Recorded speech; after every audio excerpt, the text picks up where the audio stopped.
नमस्कार, मी महेंद्र शेळके, विस्तार अधिकारी, समर सोशल फाउंडेशन कोल्हापूर यांच्यामार्फत अँटॉक्स-डी आणि अँटॉक्स-टी याचा वापर आपण नॅरोपॅथीमध्ये ज्या जखमा झालेले त्यासाठी करतो.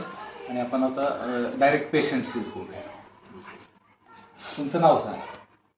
माझं नाव संभाजी तुकाराम कर्जुले. काय झालं होतं तुम्हाला?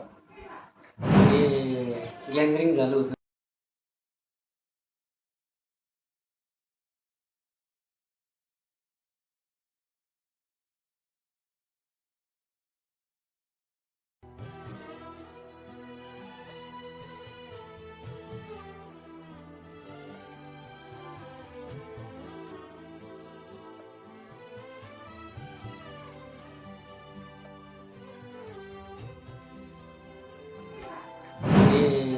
गँग्रीन झालं होतं. फुटकुळी आहेत ती बारीक कणगीच्या शेजारच्या बोटाला. आणि नंतर मग त्याला होल पडले.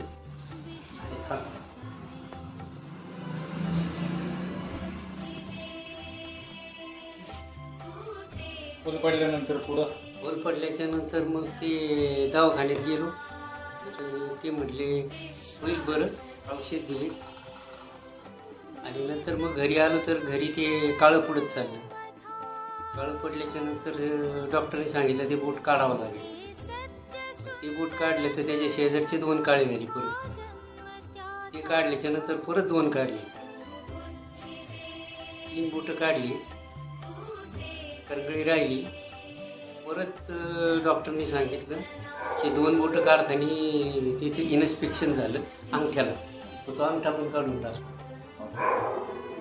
आता जखम त्यावेळी कशी होती? ज्यावेळेस कापली त्यावेळेस जखम केवढी होती? त्यावेळेस खड्डा होता. आता तो खड्डा भरून आला. तर आपल्या हातात काहीच राहतं तेवढं औषध घेऊन येतो. बरोबर औषध कामच करत. ते कसं काय ओळखायचं? ओळखीतच येत ओळखीतच येत नाही. आता तुम्हाला प्रॉब्लेम नाही. नाही. किडनीचं कशावरून वाटतंय तर माहिती का? लघवीवरून वाटतंय. लघवीला वारंवार जाणे, फेस येणे, लाल लघवी येते, लाल रक्त लघवीतून पडणे, दुसरी गोष्ट क्रिएटिन वाढणे. ते सांगितलं करायचं. काय वापरतात हे तुम्ही? डी अँटॉक्स-डी वापरतात. काय ती माहिती आहे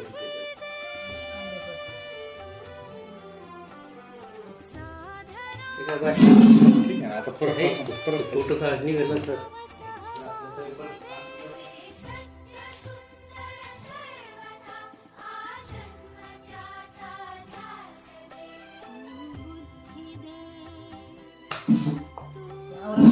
हातावर जर घेतला तर एवढं झालं. हा ना, पण आता कसं की ते योगायोगाच्या गोष्टी आहेत. त्यावेळेला त्यांना औषधच पचत नव्हतं. पद्धत पण नव्हतं आणि हे सगळं करायचं म्हटल्यावर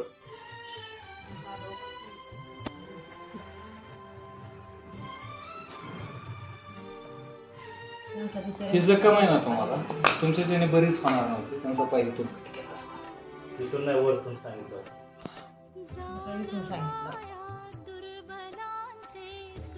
त्यांनी सांगितलं होतं जिथपर्यंत ते असेल ना तिथपर्यंत करायलाच लागणार. गेलं ना सांगितले कालच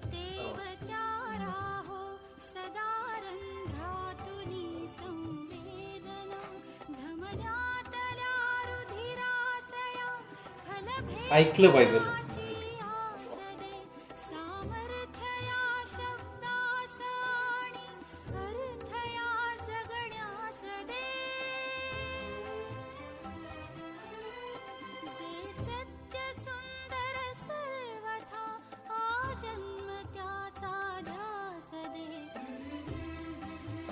पहिला खड्डे होती, आता खड्डा नाही भरून हे आला. किती दिवसात भरलं तुमचं?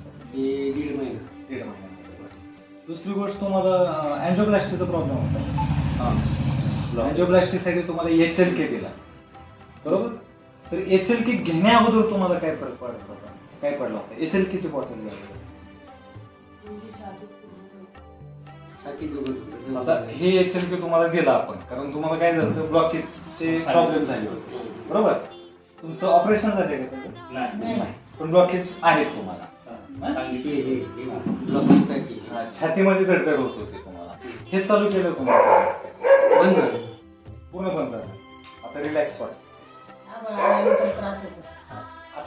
आता परत आम्हाला आलेलंच नाही ना. आता ह्याच्यात होईल म्हणजे तुम्हाला तुम्हाला आता कमी झालं. नाही, कमी आता झालं. पण जरी आभाळ आलं ना तर थोडा त्रास ते होतो. थोडंसं म्हणजे आता हे पण चालू आहे आणि हे पण चालू आहे. ब्लॉकेजचा प्रॉब्लेम कमी झाला आणि तुमची जखमी झाली. चहा पण चालू. शुगरची लेवल काय चालू आहे?